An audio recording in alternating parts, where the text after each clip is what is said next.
무한 끝장 토론. 금요일날 기다리는 사람들 많아요. 자, 모처럼 나오셨습니다. 이재정 더불어민주당 의원님. 네, 반갑습니다. 새해 복 많이 받으세요. 예. 올해 처음 뵙으니까. 그러네요. 네. 자, 처음 출연하셨습니다. 선금주 국민의당 의원 자리하셨습니다. 네, 반갑습니다. 선금주입니다. 예. 새해 복 많이 받으십시오. 그리고 전 재선, 전 장관, 전 최고, 전직 전문 진수희 바른정당 전 최고위원. 네, 바른정당의 진수희입니다. 반갑습니다. 무슨 장관 하셨어요? 보건복지부입니다. 몇 년? 한 13개월 했고요. 예. 그때 일 많이 했어요. 그때 예. 현역 의원이었죠. 세비도 받고 장관 월급도 아닙니다. 받고 둘 중에 하나 선택하도록 되어 어느 게 더 많아요? 있었고요. 실질적으로 장관 일을 하고 있었기 때문에 장관 쪽 급여 받았습니다. 예. 그건 또 판공비 있으니까 그걸 선택한 거죠? 판공비는 제가 전혀 아니에요. 건드릴 수가 없었고. 예. 어느 쪽이 더 많은가요? 아니요, 거의 많죠. 비슷해요. 거의 비슷한데 판공비 쓸 수 있는 그 법인카드, 우리는 특활비가 배정된 부서가 아니었어요. 요즘 한창 문제가 되는. 친이기 때문에 특활비 원래 판공비 카드를 다 우리 비서실 직원들이 저는 구경도 못한 상태에서 그래서 엄청 투명하게 하구나 뭐 그렇게 생각을 했었어요. 네. 그 잘하셨다 이런 얘기죠? 장관은 잘했는데 대통령은 잘못했다. 일을 열심히 했고요. 예. 그때 이제 제가 한 가지 잠깐 바로잡을게요. 우리 국민들이 장관 하루만 해도 뭐 연금 받는다 이런데 그거 전혀 사실이 아니라는 거를 다시 한번 말씀을 드립니다. 예. 진수 의원님이요. 그 방송 분량에 대한 욕심이 많으셔요. 기회 오면은 끝까지 갑니다. 네, 지금 드리겠습니다. 지금부터 입 다물게요. 인사도 안 하셨네, 차 의원. 자, 그리고 자유한국당 소속인가요 지금? 네, 그렇습니다. 자유한국당 재선 의원 출신 차명진 의원 자리하셨습니다. 네, 반갑습니다. 새해 복 많이 받으십시오. 예. 목소리가 중후하세요. 네. 네. 좀 새해에는 좀 무게 있게 나가겠습니다. 몇 번 떨어지셨어요? 2번 떨어졌습니다. 그 떨어진 만큼 인간이 성숙됩니다. 우리 정봉주 의원은 학교 갔다 왔어요. 그렇게 많이 떨어졌는데도 별로 성수가 안 된 것 같아요. 예. 아니 떨어질 기회가 없었잖아. 무지하게 떨어졌어요. 정말 그럼요. 내가 모르는 사이에. 떨어지기도 많이 떨어지고 출마 못하기도 많이 못했고. 제가 21살서부터 출마하려고 그랬거든요. 자, 진수 의원님. 예. 주제 나왔어요. MB 잘 아실 텐데. 네, 제가 이렇게 웃을 일이 아닌데. 그렇죠. 네. 어제 그저께 골목 성명이 아니라 콜록 성명 보셨죠? 콜록 성명이라 그래요, 또. 예. 왜 그렇게 기침을 많이 하셨어요? 제가 알기로 그분이 원래 기관지 호흡기가 잘 안 좋아서 평소 때도 기침은 늘 많이 하시는데 아마 요즘 왜 감기 굉장히 유행하잖아요. 또 감기도 걸리시지 않았을까. 예. 저는 그렇게 생각하면서 좀 봤고요. 현장 참모들은 좀 울컥해서 그랬다라고 하는 말씀들을 하시던데. 모르겠어요. 현장에서 보신 분들이 더 가까이서 뵀으니까 뭐 그런가 싶긴 한데 또 그 양반이 또 그렇게 또 나약하신 분이 아니라서 그랬을까 싶어요. 예. 아니 이제껏 나약한 모습 못 봤는데 멀리서 보신 또 국민들은 그런 얘기도 하시더라고요. 많이 초조하구나. 그래서 그런 느낌이 많이 태도다. 들었죠. 예, 댓글은 이게 제일 들었어요. 많이 달리더라고요. 곧 아플 예정이시다. 아니 뭐 아주 평상심이기야 하겠어요. 그럼요. 그 아래 자기 돕던 그 참모들이 다 줄줄이 이제 구속되고 그러는데 그렇게 평상심일 수는 없겠죠. 예. 근데 어떤 분들은 이제 구속될 분들이 구속될 때는 초조하지 않으시다가 김희중 부속실장이 구속되지 않으니까 그때부터 초조해지신다 이런 얘기도 평가가 있더라고요. 근데 김희중 그 제1부속실장 보면서 충격은 좀 받으셨고. 과거에 98년도에 그 수행비서인가 하다가 감옥 간 분 있잖아요. 그 MB 그 저기 네, 국회의원 의원 시절에. 의원 시절에 그래갖고 그 선거 자금 예. 그거 내부 고발하고 그래갖고 그분 때문에 선거법 위반으로 아웃됐잖아요. 예. 그분의 대자비를 보는 것 같다.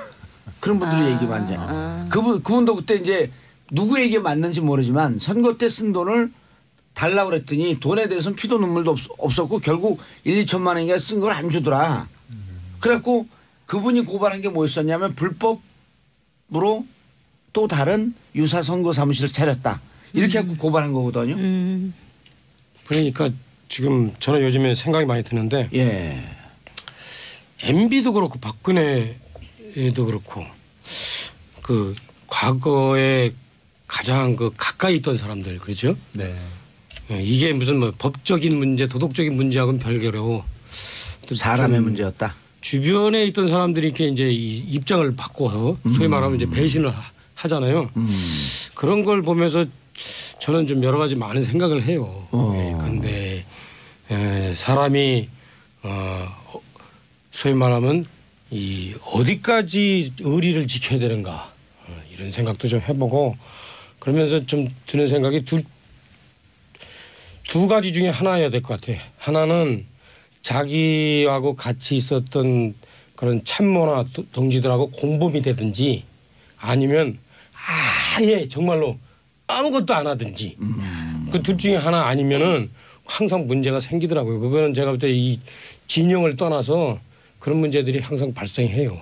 최근에 정두원 의원님이 방송 나와서 예전에 그래도 MB 곁에 계셨던 분이 뭐 왜 이렇게 배신하냐 이런 얘기 많이 듣지 않느냐 했더니 배신은 내가 한 게 아니라 MB가 한 거다 이런 명언을 하셨어요. 저는 명언이라고 평가를 했는데 사실상 MB에 대한 신뢰를 지키겠다라고 선언하고 계신 분들보다 그런 직원이 저는 더 감동적이었는데요. 아니 근데 이 문제가 그 한 사람의 배신 프레임으로 가서는 안 될 것 같아요. 그럼요. 아예 그냥 네, 배신 얘기를 하시니까 그러니까 그런 얘기를 이제 했습니다. 일반적으로 이제 이 소위 말하면 이제 대중 정치를 하고 도덕군자 연 하시는 분들은 이제 그렇게 얘기하시면 되는데 우리 이렇게 보면은 쭉 정치의 그 역사를 이렇게 보면요. 네. 오히려 더 스펙타클하고 어떤 사람들의 관심을 이끄는 문제는 뭐냐면 누가 더 대의에 충실하느냐 누가 대의를 거머쥐느냐 이거가 아니라요. 누가 자기 주변 관계를 관리 잘하고 잘하느냐. 주변에서 누가 힘을 얻어내느냐 이게 사실은 사람들의 관심을 가져요. 사실은. 그리고 드라마 같은 것도 정치 드라마도 그 소위 말하면 힘이 가지려면 그런 그 이 주변의 그 관계 마이크로 폴리틱스 있죠. 이 부분이 그 오히려 사람들의 관심을 끄지 커다란 대의에 관한 문제는 뭐 사실은 쏘쏘예요. 사실은 제가 이렇게 정치 해보면은 뭐 저 자신도 그렇지만 많은 사람들이 그 대의와 관련해서는 상당히 스트레스가 많이 움직여요. 아니 근데 오히려. 손 의원님 네. 말씀하시고 제가 좀 그 할게요. 대의와 관련된 부분에 있어서 대의가 명확하면 배신의 문제가 안 나오는 거고요. 지금 김희중 전 실장의 발언 중에 딸에게 더 이상 부끄러운 아빠가 되지 않겠다. 맞습니다. 이 표현이 굉장히 가슴에 와닿더라고요. 그거는 그러니까 딸일 이제, 수도 있고 국민일 수도 있습니다. 그분의 입장에서는. 그러니까 이명박 전 대통령께서 대의의 입장에 서서 그 일정들이 이루어졌다면 이분이 끝까지 갈 수 있는 거죠. 근데 그렇지 않기 때문에 그건 배신의 프레임이 아니라는 것이죠. 근데 이제 그거 아마 송금준이 이제 아마 편하게 정치를 하셔서 그런데 그 정치를 좀 하다 보면요. 네. 여러 가지 이제 이 대의가 아닌 주변에서 소위를 따져야 되는 데이 많이 생겨요. 지금 이제 예컨대 이제 나주에 지역구 계시잖아요. 네. 그 지역구에서 예컨대 송금주 의원하고 예컨대 뭐 경력도 비슷하고 네. 외모도 이렇게 출중하고 네. 이런 분이 송금주 의원에게 도전을 했다. 네. 어? 그러면 송금주 의원이 그래 편하게 그래 우리 그 페어 플레이 하자. 이렇게 페어 해야 플레이는 뭐 쌍둥이 플레이 하자. 이렇게 나올 수 있을까? 사실 이게 상당히 복잡한 문제들이 많이 생겨요. 그리고 뭐 참고로 여러 가지 예컨대 이제 자기 그 가정의 대소사 이런 문제가 또 이렇게 얽히고 네. 설키면서 그러면서 정치라는 게 그렇게 있잖아요. 그러니까 대의에 충실하면 돼요. 근데 이제 예컨대 제가 아까 저한테 뭐 여기 들어오기 전에 뭐 친 김문수 계열이라고 그러지만 김문수 지사는 어떤 스타일이냐면은 자기하고 아주 가까운 자기 그 비서나 이런 사람들한테도 절대 곁을 안 줘요. 그래서 조금만 차갑다는 네, 조금만 뭐 있더라고요. 그 구설수가 나오면은 바로 잘라버려요. 대신 자기는 아주 철저하게 자기 주변 관리를 해요. 그러면은 이제 그게 그분한테 이제 어떤 문제가 생기냐? 자신이 입지를 여러 가지 이제 그 뭐 여러 가지 주변에서 이제 뭐 예를 들어 말을 잘못하든가 뭐 경쟁 관계가 있다든가 이렇게 해서 이제 입지가 어렸을 때 자기 도와주는 사람이 없어요. 하지만 잡혀 들어가진 않지. 왜? 잘못한 일이 없으니까.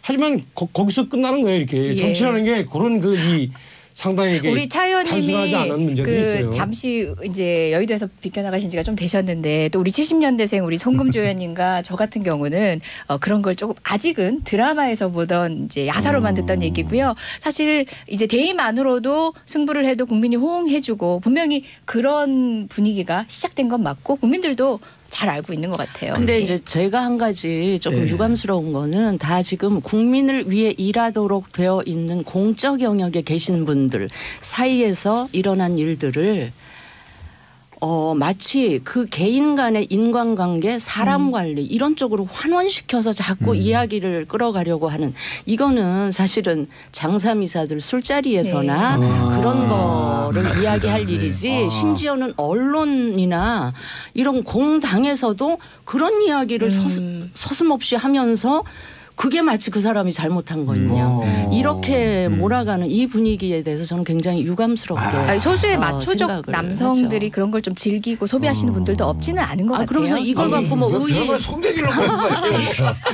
아니 이러면서 여러 가지 이걸 관점에서 젊은 젊은 정치는 또 배신이니 마치 조폭 집단의 언어로 이걸 치환해서 이 상황을 오. 분석하는 거에 대해서는 굉장히 정확한 유감스러워요. 지적이세요. 예. 오. 그 근데 국민들은 되게 저 이상하게 차명진 봐요. 의원이요.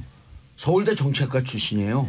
정치학과 박사과정까지. 박사 그리고 그러니까 과정까지 지금 마시고요. 정치라는 게 아까도 얘기했지만 정치하고 종교하고 차이가 뭐냐면 종교는 철저하게 개인이 벗어난 어떤 그 대의를 갖고 예. 논문 쓰는 하는 건데 그래요. 정치인이잖아요. 그 과정에 네. 인간의 오욕칠정이 결합돼 있어요. 어머, 좀 좋아. 어머, 좀 좋아. 정두원 의원도 지금 정두원 의원도 있잖아요. 그 지금 많은 분들이 이런 저는 이런 생각돼요. 정두원 의원이 사실 있죠. 아까도 뭐 MB가 정두원 의원을 배신했다? 그렇게 보기 어려워요. 정두원은 SD 아시죠? SD하고 파워스트로크를 SD는 뭐예요? 이상득식. 알면 초기에 청취자들이 권력 초기에 이상득하고 정두원하고 이재호 셋이서 3자가 트라이앵글로 권력 투쟁을 해요. 내부 권력 투쟁을. 하다가 인수위원회 시절이죠. 예, 거기서 정두원이 밀려나요. 여러 가지 어떤 이유로 인해서. 그런 이유로 인해서. 그럼 과연 그러면 지금 정두원 의원이 지금 하는 얘기 있잖아요. MB가 잘했어야지. 내지는 말이야. MB는 주변 사람들을 저렇게 관리를 잘못했어요. 이분들도 있잖아요. 전면적인 그런 진리가 아닌 측면들이 있어요. 그러니까 이게 정치라는 게 이렇게 간단치 않습니다. 물론 기본적으로 대의를 지켜야 하나 사람이 대의를 지키는데 한계가 있어요. 다. 예. 어쨌든 저희는 현안 정치 토크하러 왔는데 너무 심오해지고 있어요. 비정치 회담 같기도 하고. 상하게 예. 수준으로. 예, 진행자님. 아니 근데 저기 우리 차명진 의원이 제가 오랫동안 알고 있는데 야사와 잡사에 능하고 그리고 대용문고등학교를 나왔어요. 아, 용문고등학교 그 유명한 용문 정치인들이 많아요. 지금 아. 사무총장 하는 우상호. 아니 사무총장 국회에 김규홍이 거기. 김교웅하고 동기동창이고요. 네. 우상호 임종석의 선배예요. 예, 제 후배들입니다. 예, 예. 용문고등학교. 근데 저는 거기서 뿌리가 있습니다. 현역 잘 나가는 3명 이외에 조금 좀 밀려나 있으니까 좀 감정적으로 이해 좀 해주세요. 아닙니다. 자, 정치 보복이라고 했어요. MB 어떻게 보셨어요, 진수 의원님?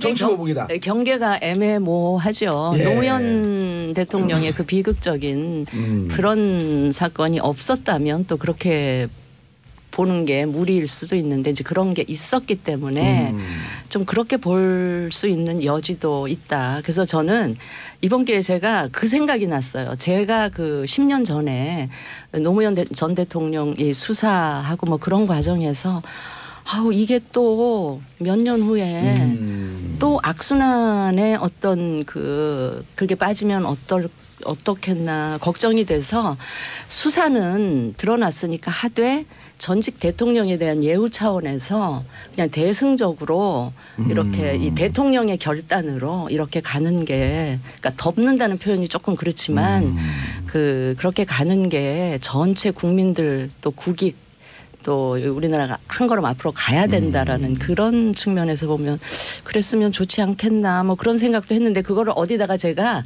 뭐 이렇게 얘기할 수는 없고. 얘기하기는 그랬는데 그랬으면 좋겠다. 이재호인데 이재호 아니요 의원한테 얘기 좀 하시죠. 그런 그랬어요. 생각을 하던 그 즈음에 노 대통령 그 비극적인 그 당시에 예 그런 일이 있었어서 뭐 하여튼 그 기억이 갑자기 오늘 나네요. 청와대에서는 우리가 검찰을 지금 이래라 저래라 하면서 가이드라인 주는 거로 이렇게 얘기하지 마라. 그러면서 청와대가 노무현 대통령 문제 끄집어낸 거에 대해서 격하게 저는 믿고 싶어요. 믿고 싶은데 어제 대통령께서 뭐 분노했다라고 한 표현을 검찰은 그렇게 가볍게 흘려듣지를 않을 수가 있기 때문에 저는 이 집권 세력이나 화가 나더라도 좀 쿨하게 이렇게 하고 그 수사를 좀 조용하게 진행을 당하는 뭐, 사람은 정치 보복이라고 얘기할 수 있지만 예. 그 집권 세력은 그냥 입 다물고 있어라. 아니 화는 나겠지만 그런 또 반발이 있을 수가 있기 때문에 좀 쿨하게 검찰 수사를 그냥 조용히 지켜보는 해서 뭐 저게 법적으로 위법한 예. 게 있으면 법 절차대로 처리하는. 참고로 제 프로그램에 나오시는 여당은 방청객 모드입니다. 예, 저는 많이 함께 듣고 잘안 갑니다. 줘요. 예, 많이 듣고 있습니다. 어떻게 보셨어요? 문재인 대통령 정치인이던 시절부터 또 후보자이던 두 번의 후보자 과정에서도 가장 지지자들이 가깝했던 표현이 너무 정제된 표현만 쓰시던 분으로 유명합니다. 섣불리 어떤 단어를 통해서 지지자들에게 호소해서 휘감는 그런 카리스마, 좋게 말하면 카리스마, 나쁘게 말하면 그런 술수는 쓰지 않는 분인데요.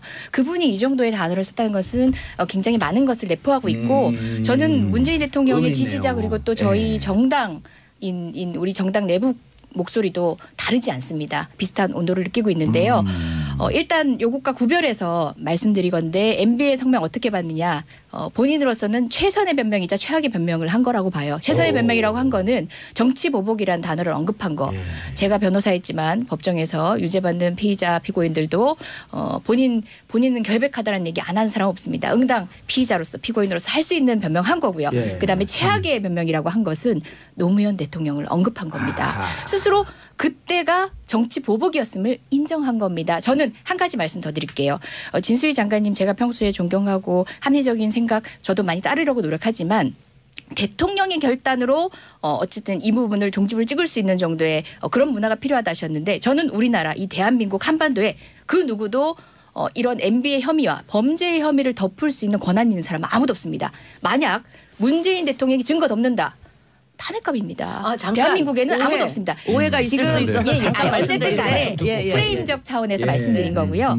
드러나는 증거를 쫓아가는 과정입니다. 드러나는 증거를 덮을 수 있는 사람은 없다는 얘기고요. 이렇게 얘기하는 정치 보복과 정권이 바뀌었을 때 그렇게 치욕을 주는 방식으로 있을지 없을지도 채다 모르는 내용들을 검찰에서 흘려서 죽음으로까지 몰고 갔던 그 당시 상황은 분명히 비중의 차이를 두고 평가를 해야 된다는 겁니다. 양비양시의 관점이 아니라 양비양시를 하더라도 온도를 재고 무게를 재서 정확하게 말씀하시는 게 중요하다고 생각합니다. 반박이 아니고요. 네. 오해가 있을 수 있어서 해명. 말씀을 드리는데 그렇다고 지금 이 사안을 무조건 문 대통령의 결심으로 좀 덮어갔으면 좋겠다는 얘기는 전혀 아닙니다. 전혀 아니고 그 10년 전 그 상황에서 제가 느꼈던 소회를 그냥 생각이 나서 말씀을 드린 건데 그때는 그럴 수 있는 힘이나 그 결심할 수 있는 주체에 제가 그 그룹의 일원이었기 때문에 또 몇 년 후에 또 알겠습니다. 우리 국민들이 이 악순환을 볼 수도 있을지 모르겠다는 걱정. 2009년의 상황을 말씀하시는 거고. 알겠습니다. 지금도 혹시 뭐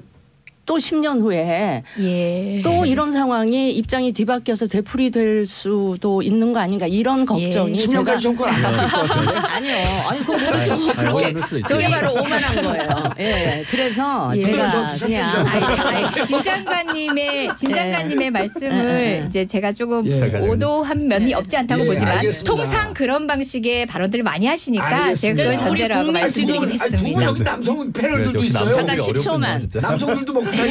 우리 국민들의 정치 의식이나 처음 수준으로 나왔는데. 봤을 때 그거 가능하지 않다는 거 저도 알아요. 알겠습니다. 그러자는 얘기도 진짜 아닙니다. 많이- 네. 자, 송금주 의원님. 모처럼 나오셨는데. 아유, 예, 죄송합니다. 말할 기회가 없네요. 출사표를 전남도에서 나가는 거예요? 나중에 그렇게 하겠습니다. 네, 자, 좀 국민의당 기본적으로 입장은 뭐였었어요? 저희는 이제 그 이명박 전 대통령 관련 수사는 적법하게 이루어져야 된다. 또 엄정하게 이루어져야 된다는 겁니다. 그러니까 나타난 증거들에 대해서는 문물총장의 입장이 옳다. 예 그렇게 생각합니다. 예. 근데 이명박 전 대통령께서 어쨌든 정치적인 시도를 하신 거죠. 대국민 담화를 통해서 시도를 하셨고 그 부분 정치적 시도를 했다. 네, 저는 그렇게 봅니다. 예. 물론 감정이 굉장히 고조된 상태에서 하셔가지고 여러 가지 해석을 낳지만 결국 마지막에 뭐 통합에 대한 메시지를 같이 던지면서 정치 보복은 하지 말아달라. 자기가 책임지겠다. 이런 말씀을 기침을 하시면서 얘기하셨지 않습니까? 기침을 하시면서. 근데 전 중요한 부분은 사실 오늘 그 신문 일면에 나온 기사들이 대부분 그런 겁니다. 그러니까 현 정권과 전 정권의 대결이다.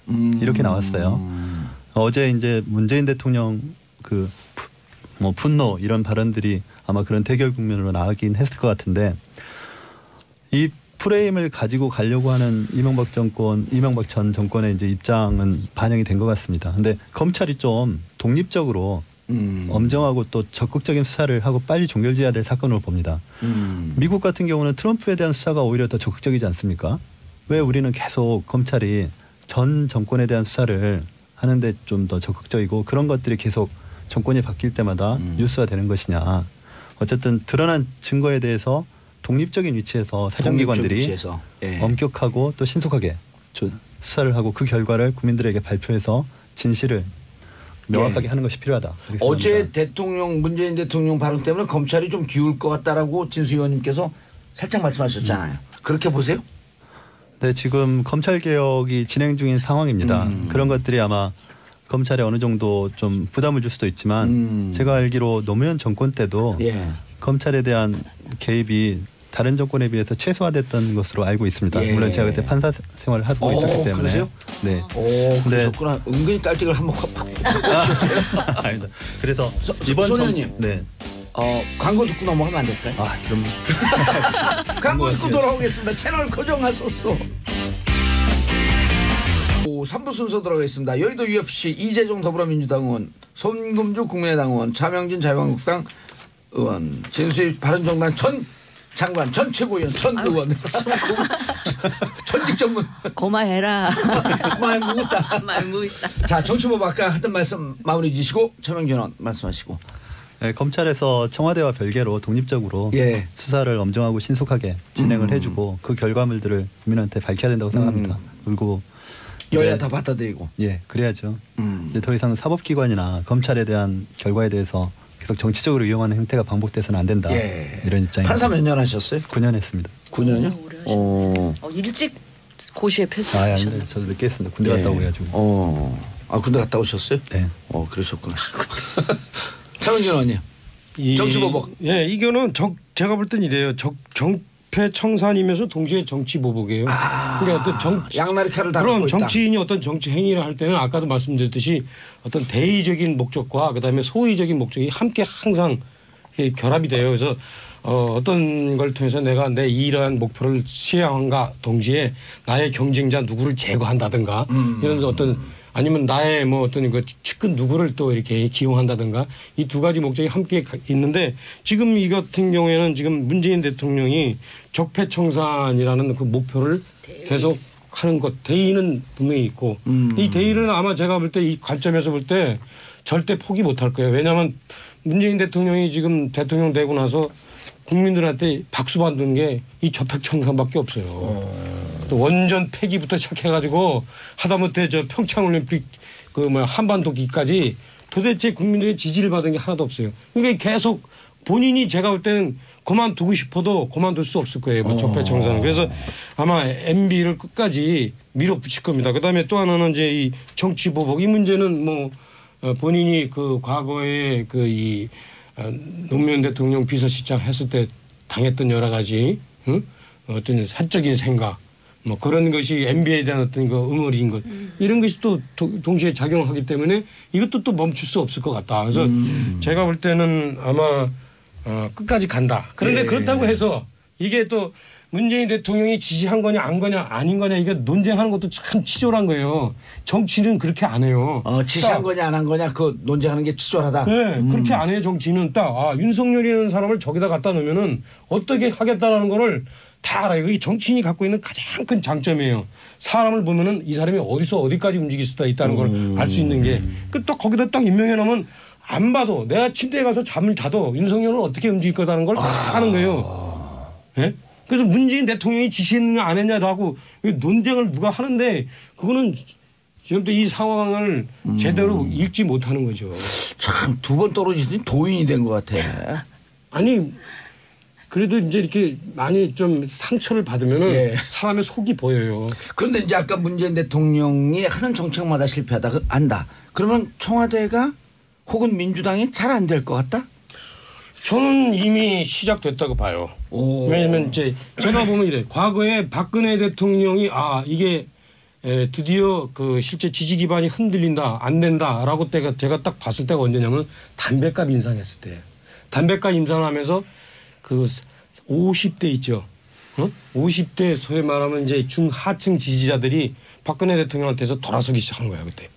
근데 지금 딱 보니까 제가 볼 때는 20대들이 돌아서기 시작하고 있어요. 문재인 대통령한테. 그 사람들이 갖고 있는 가치관을 문재인 대통령이 건드렸어요. 그게 뭐냐면 평창 올림픽에 소위 말하면 열심히 운동한 선수들을 빼고 북한 선수를 집어넣는다.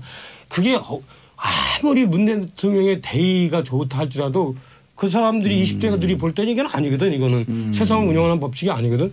거기서부터 금이 갔지요. 또 이 소위 말하면 비트코인에 대해서도 이 비트코인을 소위 말하면 정통파 경제학자들은 소위 말하면 이 은행이나 국가가 뒤에서 신용을 담보하지 않는 화폐는 가짜다라고 얘기하는 것 자체가 20대의 경제관념에는 와닿지 않는 거야. 그 사람들 누군가가 오히려 더 나라보다 더 나를 신용을 보장해 준다라는 생각을 20대들은 하는 거예요. 그래서 누군가가 완전히 돈을 빼지 않는 한 그 돈이 계속 돌면 그 신용이 보장이 되는 거예요. 그게 기본 경제 법칙인데 이거를 문재인 대통령이 역시 그 문재인 대통령도 기성세대였던 거야. 이거를 이제 그 지금도 지금 보니까 많은 지금 현 정부의 그 국가를 운영하는 사람들이 비트코인 자체를 완전히 근거가 없다고 생각하는 거야 지금. 근데 이거는 좀 제가 볼 때 이게 쭉 경제의 전반적인 흐름을 제대로 읽어내지 못하는 거고 그게 이제 20대한테 안 맞은 거예요. 그래서 알겠습니다. 거기서부터 벌써 균열이 왔고 무너지고 있다. 네. 자, 예, 이재용 의원님. 여러 가지 차원에서 생각은 많이 다릅니다만은 그래도 이제 구체적인 언급을 정책 두 가지로 얘기하셨으니까 그 부분에 대해서 말씀을 드릴게요. 박근혜 대통령의 담배값 인상하고는 달리 보아질 측면이 있습니다. 일단 두 가지 정책 언급하신 내용, 비트코인 내용과 여자 하키 선수 단일팀 내용은 지지자들 중에서도 문재인 대통령에 대해서 비토하는 여론이 있다는 것도 알고 있습니다. 하지만 기본적으로 그 정책에 기본에 깔린 어떤 철학이나 가치관의 측면에서는 박근혜 대통령의 담배값 인상하고는 분명히 다릅니다. 박근혜 대통령의 담배값 인상은 이제 부자 정책으로 가고 서민에게 고통을 가중시키는 방식으로 정부의 재정을 늘려간다는 그런 입장이 반영되고 투영되고 향후에도 그런 기재의 정책들이 유지되는 가운데서 지지자들이 이탈을 해간 거고요. 그렇지만 이번 건 같은 경우는 협조를 위한 노력이 필요하고 설득을 위한 지속적인 소통이 필요하다는 측면에서는 저는 이번 사태를 인식하고 있지만 말씀하신 전망에 대해서는 다른 입장입니다. 그러니까 그 부분은 조금 이 정치를 있잖아요. 이렇게 부자냐 아니면 가난한 자냐 이렇게 해서 보면은 야당할 때는 편해. 하지만 국가를 운영할 때는 그렇게 보면요. 필히 아마추어란 소리 들어요. 지금 가난한 사람 중에서도 최저임금을 그 인상을 당해야 할 아르바이트와 또 그 최저임금 때문에 가게 문을 닫아야 될 소상공인 이게 이해가 대립되고 있는 상황에서 거기서 한쪽 편을 들었다. 사회 갈등 구조가 얼마나 복잡한데 단편적으로 제가 아니, 그렇게 제가 말씀드렸어요. 간단히 정리를 들어왔어요. 네네. 들이대지 마세요. 그 설득을 통해 희생을 구하는 것에 대해서 제가 좀 납득이 잘 안 가는 부분입니다. 사실 그러니까 담배값 인상 문제하고 사실 그 동일 평면에서 아이스하키 단일팀 구성이나 비트코인 문제를 접근할 수는 없죠, 당연히. 근데 사실은 그 개인의 땀과 희생을 노력을 가지고 쟁취해낸 그 올림픽 출전권 아니겠습니까? 그 부분에 대해서 어떻게 국가가 그 개개인에 대해서 희생을 얘기할 수 있는가? 이 부분에 대한 문제 제기를 해야 되는 겁니다. 비트코인에 대한 문제도 마찬가지죠. 그러니까 처음에 비트코인이라는 그러니까 블록체인 비트코인 체제가 나왔을 때 사실 제도권의 그 금융권에 대한 불신에 기해서 이 화폐가 등장을 했단 말입니다. 그리고 이 화폐에 대해서 젊은 층이 또 제도권에 대한 반발을 가지고 있는 분들이 어떤 신뢰성을 준 거죠. 물론 그것이 이제 지금 굉장히 너무 지나치게 투기화가 되니까 문제지만 그 문제에 대한 접근을 할 때 정부가 일관된 방향을 가지고 갔어야 되는데 왔다 갔다 했기 때문에 더 어려워진 것 아니겠습니까? 그로 인해서 피해를 본 청년층이 있는 것이고 그분들에 대해서 그 희생을 어떤 대의에 따른 대의가 희생이라고 말이죠. 이렇게 볼 수는 없는 것 아니겠습니까? 그렇죠. 그렇게 단편적으로 얘기하고 싶지도 않고 그래서도 안 된다고 네네. 생각합니다. 다만 이제 그 두 가지 크랙이 최근에 유일하게 얘기할 수 있는 두 예. 화제인 것 같아서 크랙의 틈을 모든 분들께서 예. 근데 짚고 지금 들어오시는데요. 정책적인 내용을 섬세하게 갖고 들여다봐야 들어가면 돼. 좀 더 시간이 지금 필요한 그 말이 좀 합니다. 정치적인 얘기를 듣고 싶은 거예요. 민주당이 그런 거잖아요. 망할 것 같다. 그러니까 지금 제가 이야기한 차명진 의원의 분석은 예. 지금까지는 민주당 정부, 그러니까 문재인 정부의 지지율이 고공행진을 고공행진을 해왔지만 균열이 이게 가기 약간 시작했다. 적신호가 아하. 지금 켜지기 시작한 거 아니냐라는 분석을 차 의원이 객관적 하신 분석이 거고 희망사항이에요. 아니요 객관적 분석인 측면이 분명히 있어요. 왜냐하면 자 아니 나도 저게 문재인 아니, 정부가 잠깐만. 너무 빨리 기우는 걸 원치 않아요. 잠깐만. 우리 저 자유한국당 아니, 좀 청소 내 좀 얘기 안 해주고 끝났어. 했으면 좋겠어요. 안 끝났어요. 솔직히요. 담배값 인상하고 비교한 건 무슨 얘기인가 하면 예. 제가 이야기에는 박근혜 정부의 주 지지층이 50대, 60대였는데 예. 거기서부터 이반하기 시작해서 이게 문제가 생긴 거고 예. 지금 문재인 정부도 결국 주 지지층에서 뭔가 이 불만스러운 터지기 시작했다. 정책들이 나오기 시작하면서 이게 조심해야 된다. 조심해야 된다라는 이 분석을 하신 거지 그 정책적인 컨텐츠 갖고 비교하고 이런 거는 알겠습니다. 저는 아니라고 보고요. 저는 그래서 지금 뭘 또 밑을 보고 계세요? 아니 준비해 오신 내용 다 하셔도 됩니다. 아까 다 제가 경청하고 또 가겠습니다. 봉도사 그 페이스에 내가 휘말려가지고 할 얘기를 잊어버릴까봐 지금 어차피 이 고공행진은 지지율 고공행진은 계속 갈 수는 없어요. 맞습니다. 없고 맞습니다. 이제 이렇게 이탈자가 생기고 민심이 좀 이반이 될 텐데 그렇다고 그분들이 달리 쳐다볼 데가 없단 말이에요. 대안이 없단 말이에요. 자유한국당이 대안이라고 전혀 생각은 또 그분들이 안 하시죠. 그럴 때 어떤 분이요? 이제 많은 국민들이 그러니까 박근혜 정부에 정말 실망해서 문재인 대통령의 지지를 걸었던 중도에 계신 분들 보수층에서도 예. 그나마 합리적인 걱정하지 마세요. 분들 자유한국당에 또 참여진 있어요. 진보적에서 진보 그 파에서도 예. 좀 그래도 좀 중도에 가까운 온건하신 분들 통합으로 이분들이 자연스럽게 넘어가시죠 그냥. 예. 그래서 진행하고 계신 것 같아요. 그분들이 기대를 걸 수 있는 저는 대한 정당이 하나 만들어질 필요가 있던 요 타이밍에 바로 그나마 좀 이념적인 지향점이 같은 국민의당과 그 바른정당이 이제 통합하면서 당 이름은 뭐라고 그래요? 국바당이 반국당이에요. 아니에요. 통합개혁신당 가칭이고요. 네. 국민 공모를 통해서 이제 정해질 텐데 네. 그래서 새로운 그릇이 하나 만들어져서 국민들한테 대안이 될 수 있다는 대안이 희망을 될수 있는. 드리면 저는 충분히 이제 그쪽으로 가야 된다고 생각을 해요. 송금조님은 통합파예요, 반대파예요? 저희는 통합 자체가 예. 그러니까 아니, 합당이죠. 근데 합당. 청취자분들한테 먼저 그림을 그려주고 가야 돼요. 아, 네. 통합 찬성파예요, 반대파예요? 아니면 저는- 어정뚱파예요? 안정증 같은데? 아니, 국민의당이 다 함께 가지 않는 형태의 합당은 그러니까 분열을 야기시키는 합당은 안 된다는 입장입니다. 어차피 이제 그 유리 깨지고 벽지 찢어지고 책상 부셔지면서 싸울 거 다 싸웠잖아요. 거의 심리적으로는 분당 아닙니다. 상태 저는 그렇게 같아요. 생각하지 않고요. 저는 마지막까지 희망을 갖고 아니, 그러니까 있습니다. 어정뚱파는 맞죠? 어정쩡이라고 할 수는 없는 거죠. 명확한 입장이 있는 건데. 아니 입장이 근데 길어지면 어정쩡한 자, 거예요. 이렇게 말씀드릴게요. 예. 저는 그러니까 이 통합을 위한 합당이라고 말씀하시지 않습니까? 새로운 시도는 긍정적으로 봅니다. 그러니까 대한정당이 필요하죠. 예. 그리고 4.13 총선에서 지지를 보내준 국민들의 의사도 그렇죠. 그렇다고 봅니다. 다당제를 그러면 선택했으니. 바른정당 그리고 국민의당의 그런 합당이 그 대한 세력으로서 경쟁력을 갖고 있느냐의 문제 아니겠습니까? 저는 좀 이 진행되는 절차에 대한 제가 불만이 있는 겁니다. 그러니까 이 국민의당에도 다양한 스펙트럼을 가지고 있는 의원들이 있고 바른정당에도 그렇습니다. 그럼 이분들이 합당을 하는 과정에서 그런 서로의 좀 다른 부분들을 논의하는 과정들이 더 적극적으로 있어야 되는데 이 통합 과정이 어떤 안철수 대표 그리고 유승민 대표 두 사람의 결합에 더 집중이 돼 있다는 겁니다. 그러다 보니까 통합 반대하는 분에 대한 설득 작업이 부족하고 특히 4.13 총선에서 안철수 대표와 함께해서 정치권에 들어온 많은 초선 호남 의원들이 있거든요.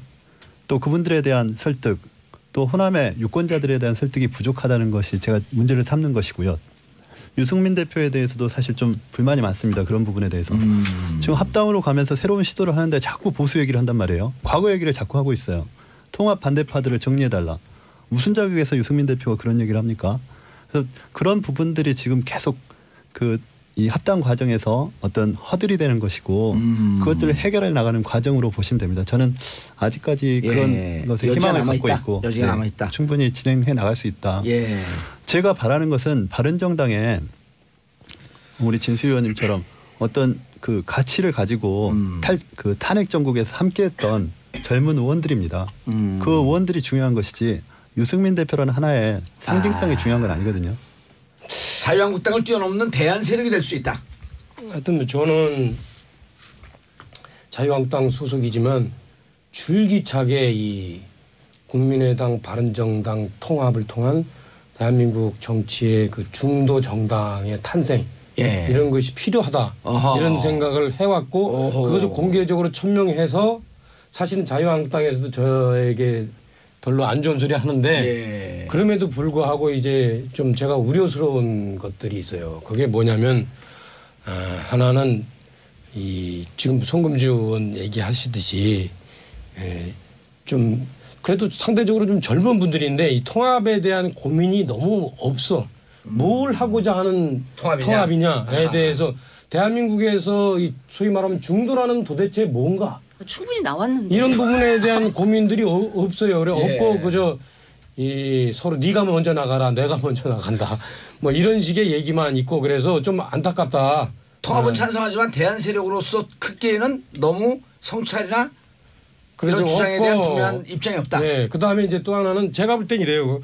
한국 정치가 오랜 역사가 이게 양극단이 예. 이제 이렇게 서로 공존하는 그런 정치이기 때문에 아마 이 중도 통합 정당이 합치기도 그리고 합쳐서 살아남기도 쉽지 않을 거예요. 상당히 힘들 거예요. 아마 제가 볼 때는 어떻게 보면 이제 국민들이 보기에는 지금 뭐야 왔다 갔다 하는 거 아니야? 회색 아니야?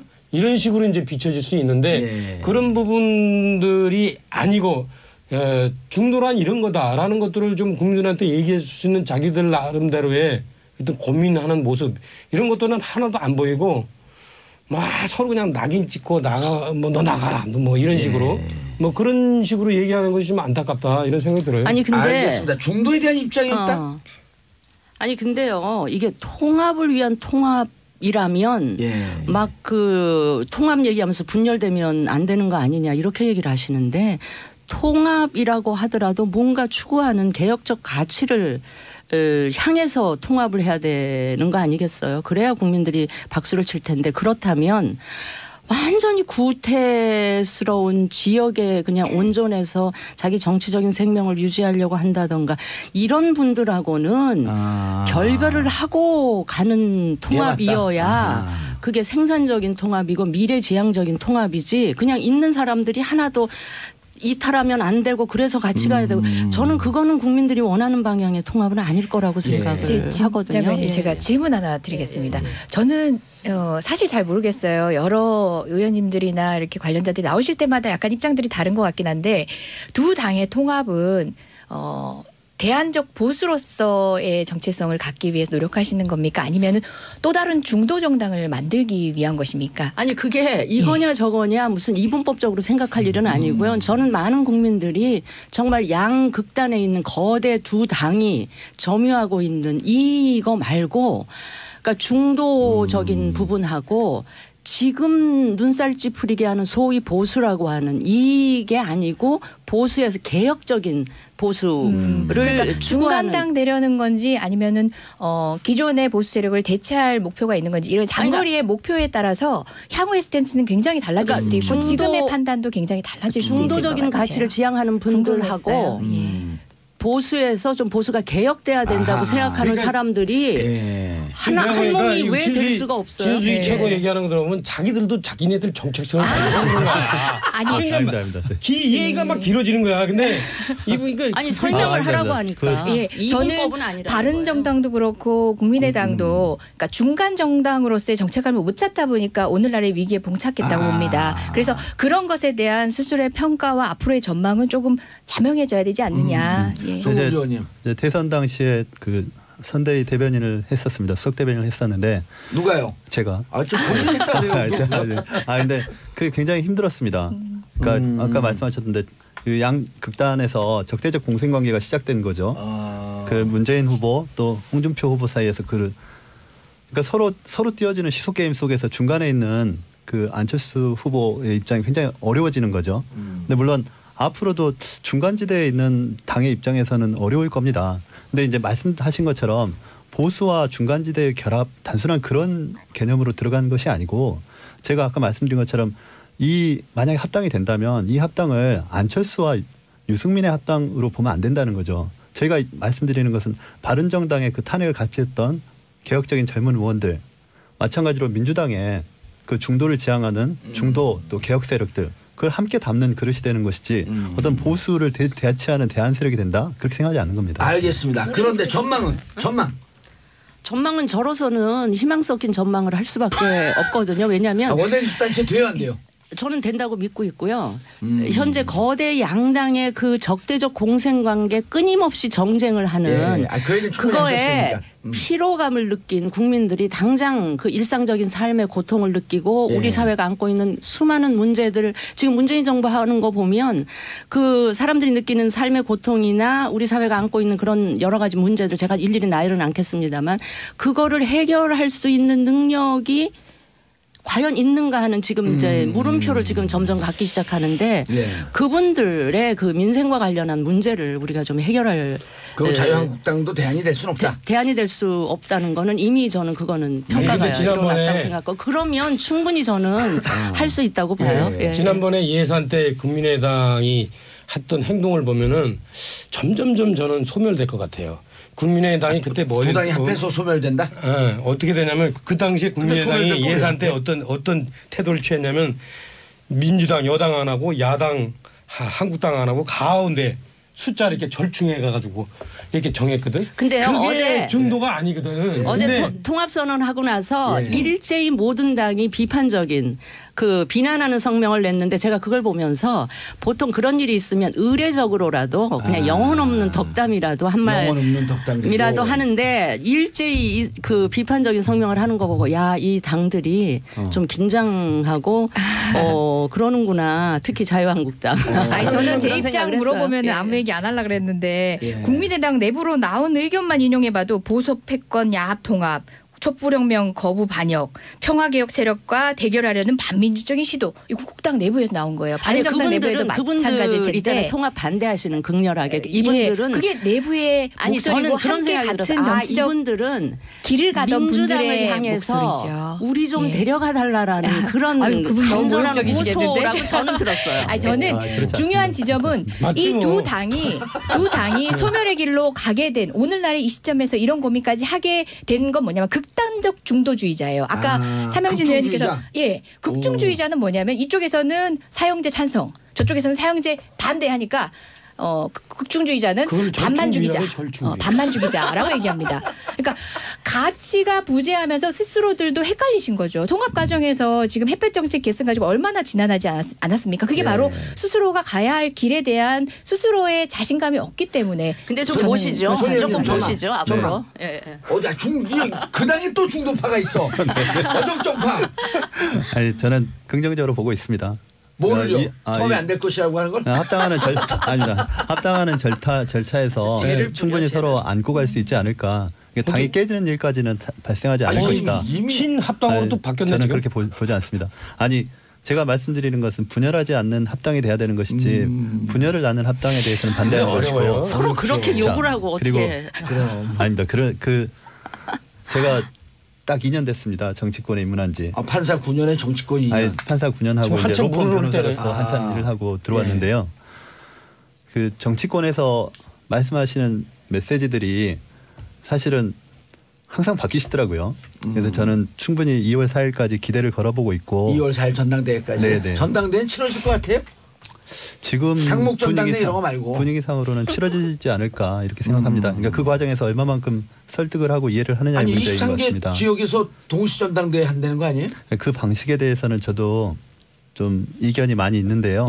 어쨌든 그 뭐 당 지도부에서 그 방식으로 끌고 가는 것 아니겠습니까? 그래서 그 절차까지는 계속 진행될 것이고 그 과정 속에서 절차적인 그런 부족함에 대해서 얼마만큼 서로 논의가 될 수 있느냐 이런 부분이 그게 시대 변화에 맞는 방식 아닌가요? 요새 전당대회 한다고 어느 한 지역에 체육관에 다 몰아넣고 하는 것보다는 그게 왜 온라인 전당대회로 하지? 그게 저기 선관위에서 뭐 허락 안 해준 것도 있잖아요. 온라인 전당대회는 뭐 K보이팅인가 그걸 그거는 애초에 검토하지 말았어야 될 겁니다. 전자인증이라는 것이 이미 그 전제로 돼 있는 것이기 때문에 예. 아마 그 초반에 검토하는 분들 제가 이제 관여를 안 해서 근데 좀 오류가 있었던 것 같고 어쨌든 지금 중도 정당의 필요성은 말씀하시지 않습니까? 물론 그것이 절충주의에 불과하다 또는 극중이다 이런 비판도 있지만 지금 필요한 거는 사실 우리 사회의 여러 가지 문제들에 대해서 실용적으로 접근할 수 있는 세력이 필요합니다. 실용주의 얘기 나왔어요. 실용주의자. 그건 실용주의가 아니죠. 아니 어떤 경우는 절충으로 제가 보일 하나 수도 있지만 조언을 드리면요. 네. 그 이제 좌파 정치 이론가의 레이코프라는 사람이 있어요. 그 사람이 뭐라 그러냐면은 그 어떤 개별 사안에 중도란이 있을 수 없어요. 개별 사안은 예컨대 뭐 안보냐 아니면 뭐 대화냐 이런 개별 사안에 대해서는 분명한 자기가 입장이 있대. 전체를 합쳤을 때 그게 소위 말하는 모자이크를 합쳤을 때 이게 회색이다. 그러면 이게 이제 중도인데 내가 보니까 지금 이 국민의당 사람들은 별로 고민이 없어. 정치에 대한 고민을 안 해봐서 그런지. 힘들잖아요. 많이 합니다. 전체적으로 그냥 개별 사안에 대해서 다 중간점. 네. 이런 방금 식으로 말씀하신 건 저도 어디선가 이런 본 적이 식으로 있는 하고 얘기인데요. 있어요. 이런 식으로 하고 있기 때문에 적대적 공생관계가 형성. 아니요. 이거는 인문학적으로 한번 보셔야 될 좀 게. 하셔라. 네네. 아니 그렇게 하고 또 하나는 두 번째는 분명한 건 이래요. 지금 국민의당이 있잖아요. 지금 서로 이질적인 요소가 두 개가 합쳐 있다는 거는 본인들만 몰라요. 국민들이 다 알아요. 저기는 호남 기반하고 또 중도적인 색채하고 겹쳐 있다. 근데 이게 지금 그거를 안철수 리더십이 통합을 못 하고 있잖아. 그러면 갈라서야 돼요. 그거를 자꾸 미련을 갖고 있어. 왜 갖고 있는 줄 아세요? 왜 갖고 있는지 아세요? 국민의당 의원들이 당장은 호남에서 지금 당선을 됐는데 다음에 어떻게 될지 모르거든. 안 이게 되지. 유권자들이 표가 어디로 갈지 모르겠거든. 그러니까 지금 예. 왔다 갔다 하는 아니 거야. 그렇게 마무리하는 간단하게 시간이 다 돼가는데 간절히 안될것 같아요. 저는 7초. 새로운 정치적 시도는 언제나 환영하고 예. 정말 기대하고 지켜봅니다. 그렇게 다만 하세요, 말씀하신 좀 것처럼 제발. 이념에는 중도가 없어요. 알겠습니다. 입장을 가지는 겁니다. 끝. 이재정 더불어민주당 의원님, 송금주 국민의당 의원님, 차명준 자유한국당 전 의원, 진수희 바른정당 전 장관 네 분 인사하시고요. 네, 감사합니다. 감사합니다. 즐거웠습니다. 좋은 고맙습니다. 저는 광고 듣고 4부 비정치회담으로 돌아옵니다. 그 얘기 좀 초기에 권력 초기에 이상득하고 정두원이 하고 이재호 셋이서 3자가 트라이앵글로 권력 투쟁을 해요. 내부 권력 투쟁을 하다가 인수위원회 시절이죠. 거기서 정두원이 밀려나요. 여러 가지 어떤 이유로 인해서 그런 이유로 인해서 그럼 과연 그러면 지금 정두원 의원이 지금 하는 얘기 있잖아요. MB가 잘했어야지. 내지는 말이야. MB는 주변 사람들을 저렇게 관리를 잘못했어요. 이분들도 있잖아요. 전면적인 그런 진리가 아닌 측면들이 있어요. 그러니까 이게 정치라는 게 이렇게 간단치 않습니다. 물론 기본적으로 대의를 지켜야 하나 사람이 대의를 지키는데 한계가 있어요. 다. 예. 어쨌든 저희는 현안 정치 토크하러 왔는데 너무 심오해지고 있어요. 비정치 회담 형이 같기도 하고. 이상하게 예. 수준으로. 예, 진행자님. 아니 근데 저기 우리 차명진 의원이 제가 오랫동안 알고 있는데 야사와 잡사에 능하고 그리고 대용문고등학교를 나왔어요. 용문고등학교 공부 유명한 출신이요? 정치인들이 많아요. 지금 사무총장 하는 우상호. 아니 사무총장 국회. 김규홍이 거기. 김교웅하고 동기동창이고요. 네. 우상호, 임종석의 선배예요. 예, 제 후배들입니다. 예, 용문고등학교. 근데 제가 거기서 뿌리가 있습니다. 현역 잘 나가는 3명 이외에 조금 좀 밀려나 있으니까 좀 감정적으로 이해 좀 해주세요. 아닙니다. 자, 정치 보복이라고 했어요. MB 어떻게 보셨어요, 진수희 의원님?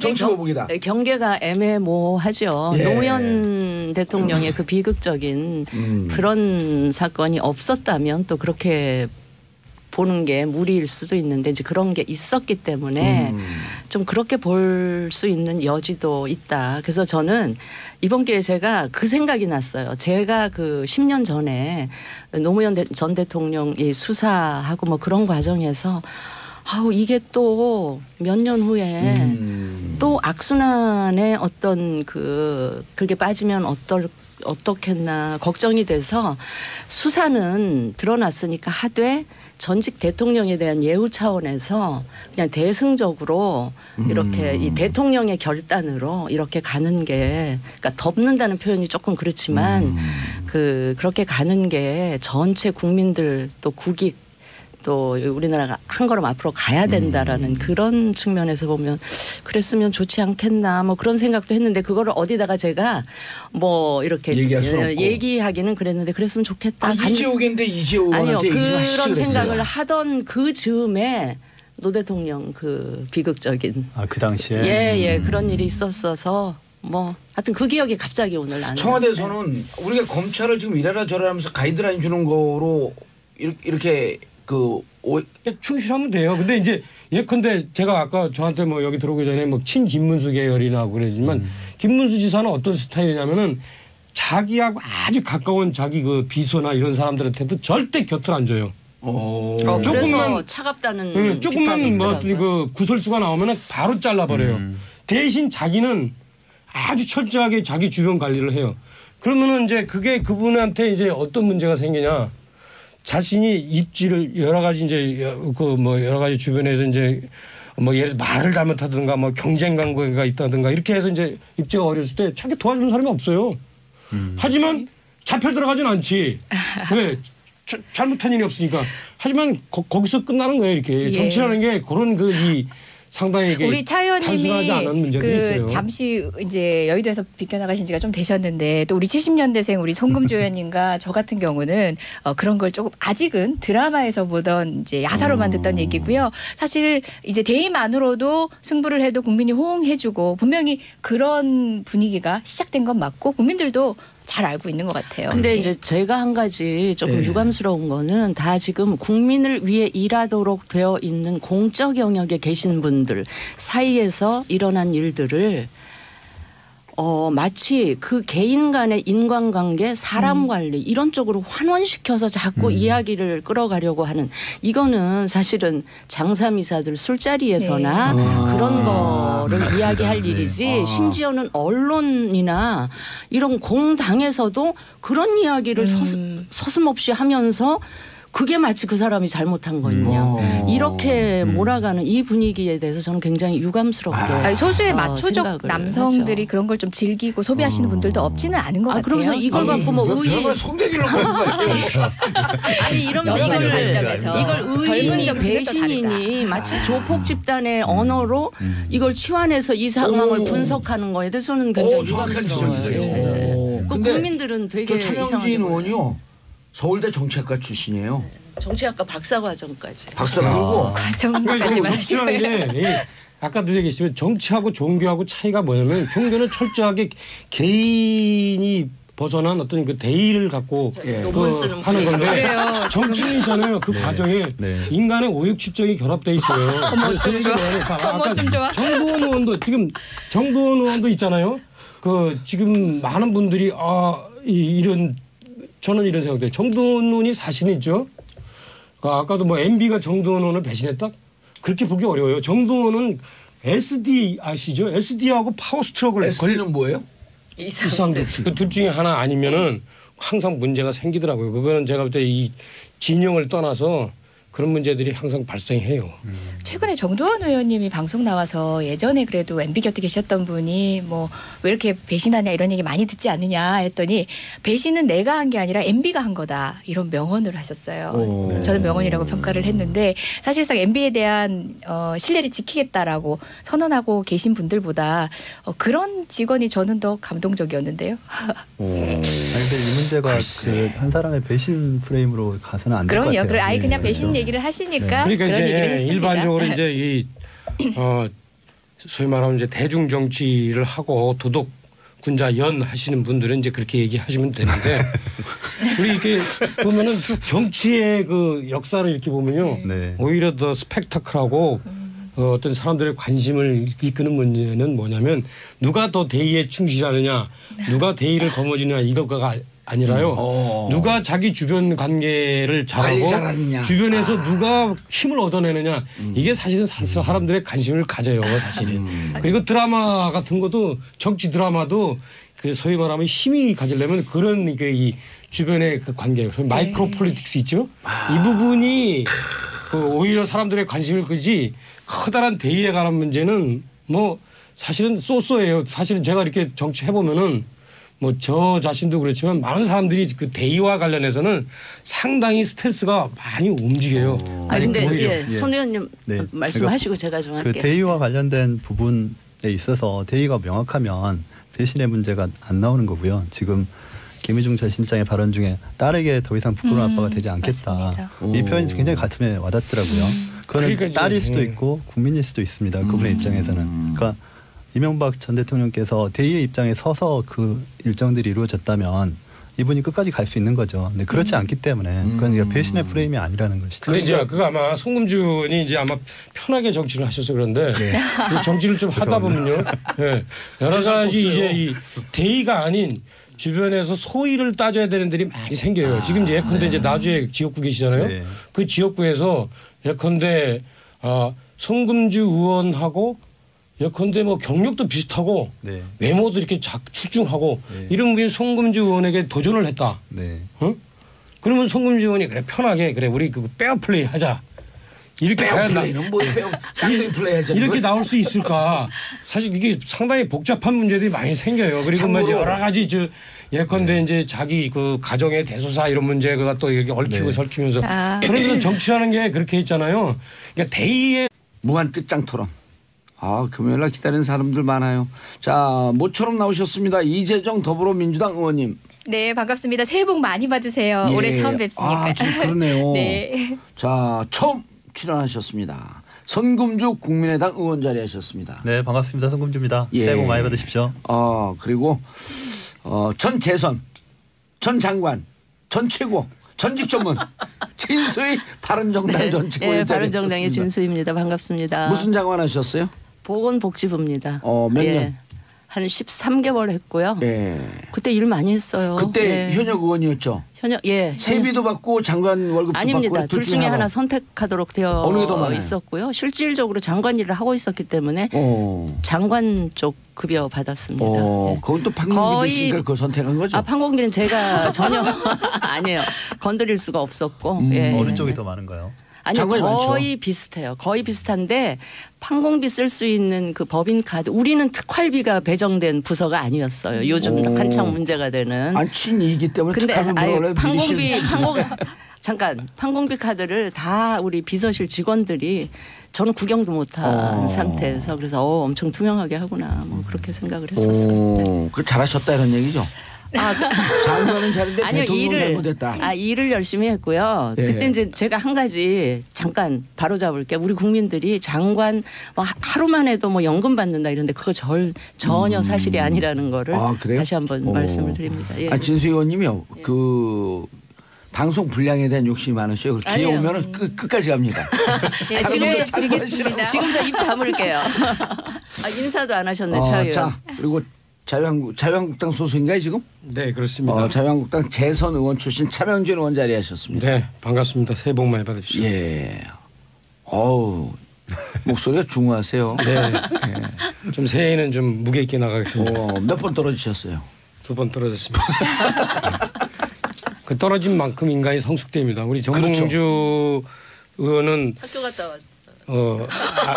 그렇게 많이 떨어졌는데도 별로 성수가 안 된 것 같아요. 예. 아니 떨어질 기회가 없었잖아. 무지하게 떨어졌어요. 정말 그럼요. 내가 모르는 사이에. 떨어지기도 많이 떨어지고 출마 못하기도 많이 못했고. 제가 21살서부터 출마하려고 그랬거든요. 자, 진수 의원님. 예. 주제 나왔어요. MB 잘 아실 텐데. 네, 제가 이렇게 웃을 일이 아닌데. 그렇죠. 네. 어제 그저께 골목 성명이 아니라 콜록 성명 보셨죠? 콜록 성명이라 그래요, 또. 예. 예. 왜 그렇게 기침을 많이 하셨어요?